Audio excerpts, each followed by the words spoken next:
I love the high school years, my friends, but I am not ready to say goodbye to middle school. If you've been with me for a long time, and I know there are a few of you who've been with me since nearly the beginning, you know that being unsure of what middle school looks like was the reason I even started this channel. Back in old school YouTube days, almost no one was homeschooling, or at least showing it, beyond 3rd or 4th grade. And 3 kids later, almost 9 years on YouTube, and our 15th year of homeschooling, it's all bittersweet, my friends. So while they're downstairs cleaning up our homeschool space, and year number 15 is still fresh on my mind, I thought we would talk about what 8th grade looked like this year, the curriculums that were hits, and the one that was a bit of a miss. Now, for reference, Matthew is newly 14 and craves structure and independence far more than my other 2 kiddos. And he likes online live classes if they're well done. When they're not, it becomes a real problem for him. So keep that in mind as we do that, or as we talk about it. And today, one more ode to middle school, my friends. So, Real Science Odyssey Biology was hands down the biggest hit this year, and it was a total surprise to me that it would be. Now, we used Real Science Odyssey Level 2, which is for grades 6 to 10.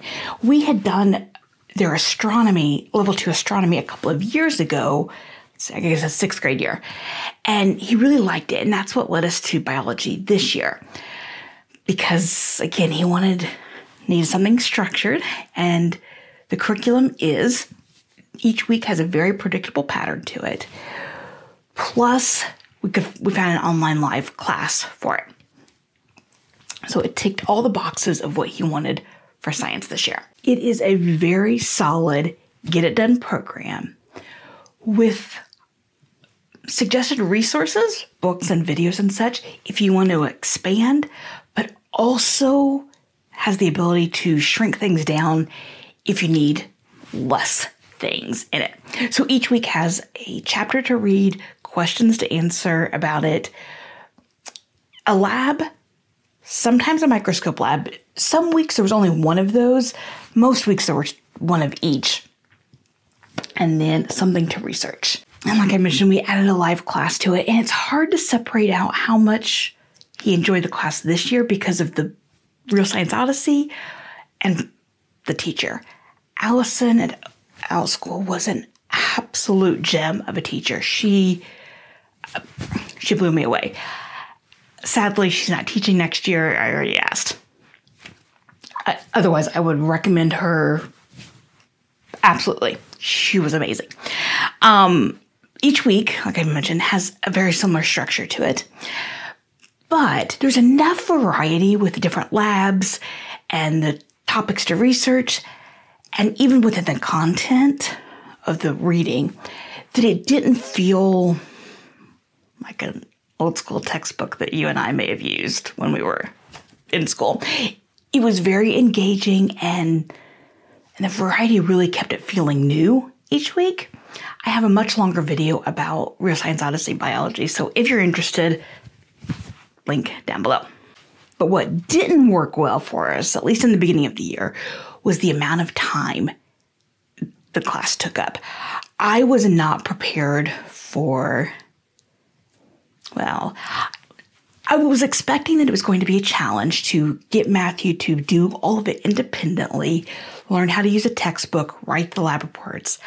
I didn't realize how much time he was going to need with that and how much scaffolding he needed. And so he said he was doing fine at the beginning of the year, and so I let it be, only to realize about October that he desperately needed more from me. So we backtracked a little bit. I did a lot of scaffolding, and then he took off with it. Absolutely a fantastic class once we figured that out. If you need to cut back on the amount of material some weeks, it's really easy to do that without losing quality of the class. It's really a flexible curriculum, even with the structure that it has. And I find that a difficult balance to find in a lot of curriculum. So real science, biology, or their other sciences, absolutely recommend that. You guys know that we love fish tank literature units. They've been a great fit for Matthew. But, always a but, this spring, my work at home job needed more time from me. And one of the ways that I could make that work was by scaling back on the amount of involvement I needed to be in a few subjects, one of which was literature. I love the fish tank units, but they do require setup from me. And I've talked about this. I did a set one up with me video, so I will leave that down there. And so I remembered about the Literary Adventures for Kids book. I think they're called online book clubs. And so we decided to finally try one out. And they were amazing. Both of my boys ended up doing one.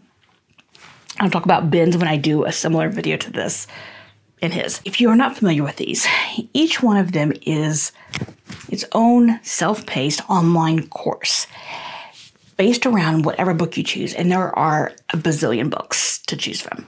Number of the Stars is set in World War II, Holocaust. And so each week, Matthew would have a few chapters to read and some language arts activities, spelling and copy work, that sort of thing.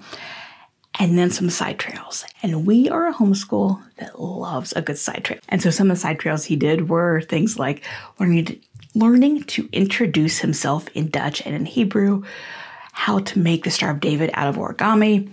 He learned about typhus. He learned about the origins of the phrase Godspeed. You can buy these as individual units, which they're paced to be about a month long, or as a year bundle. And if you'd like me to do a longer video on these, let me know. I will have a link to them down there. Before I go any further, I would love to hear from you. What were some hits or misses in your homeschool? So make sure you leave it down in the comments. And with these courses, truly the only work I had to do was buy the course and get the book. That was it. And we checked out the books as audiobooks and ebooks, so I didn't even have to go to the library for these. Another hit was with our math.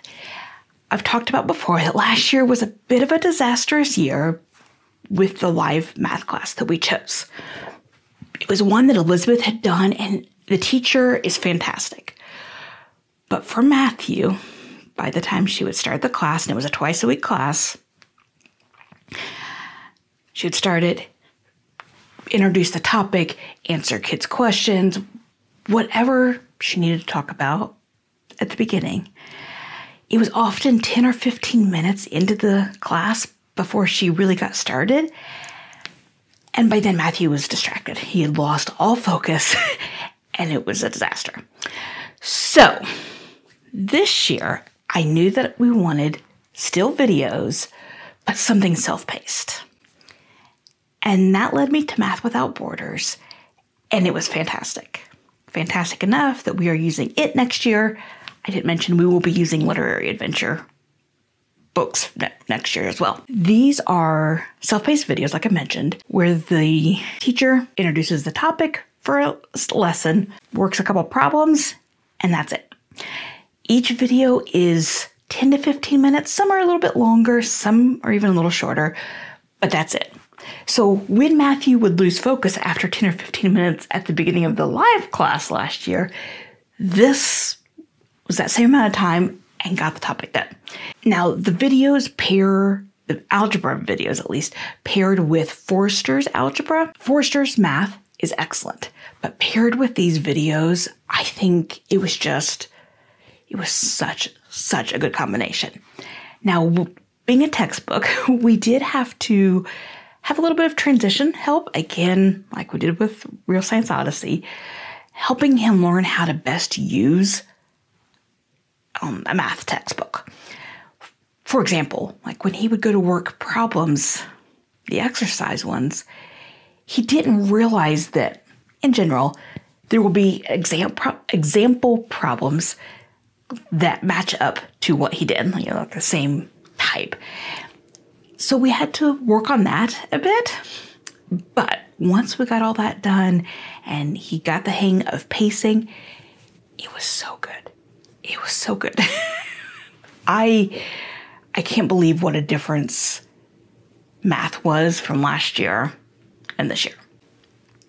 what was not great, miss for us with this, is that I had to do all the grading. And and you guys, unsurprising to know that I kept up with the grading really well for a while, and then I didn't. So I've had to spend part of my summer catching up on that because it was a high school level course, so it will go on its transcript. The other miss for us was that I didn't have firm deadlines with math, and we didn't prioritize it well. Beginning of the year, he was also learning to manage soccer, which was a new addition. We had an intense soccer schedule and the science. So it got behind. But overall, and that's not a miss on its part, that's a miss on our part. Overall, absolutely a hit this year. And now that leads us to our biggest miss. And before I talk about what it is, I want to preface this with, I think it is a well done option if you are looking for something free and something that's already ready for you on the computer. You don't have to have multiple pieces. You can use it for one subject or multiple subjects. But at home middle school, we used it for Spanish and part of the year for English. So when you go on to it, they have the subjects, you pick a subject, and then on one long web page is the work for the entire year. Great, right? Everything's laid out for you. There's links, videos are embedded. I really liked the structure. But the biggest miss for us was that on parts where they had to type in their answers, that didn't go anywhere. It saved, but I couldn't access it. So if your situation is that you will, remember to go look on your kid's computer for their answers, or you have a shared computer, then this isn't going to be such a problem. But Matthew has his own computer, and so me remembering to get on there for my personality was not going to happen. And I didn't realize this at first because he was using it just for Spanish at the beginning of the year. And it was fine. He was learning. It used embedded videos plus Duolingo. This year's Spanish was just an introduction for him. But then we went to use it for literature. And we had been working for a couple of weeks and he'd been marking off his assignments. And then I realized that I wasn't grading anything. And I wasn't grading anything because I wasn't seeing anything. And I wasn't seeing it because it was on his computer. There was no way for me to access it. So it's a great, well done program if that's what you need. Is something free, something online, something that your kiddo can just do. If you've got the discipline to make sure that you go in there and check their work as needed. As middle school, they have 6th, 7th, and 8th grade. The electives are shared among the 3 grades, and there are several electives that you can choose from. But then the core subjects, they each have their own. So I really think it's one that I would absolutely recommend for people who have this need. It just was not a hit for us in that way. And so with that, my friends, this is my last official middle school video as a parent to middle school. I'm sure we'll still do some more talk about middle school, but this is it. On to high school next year. See you in high school.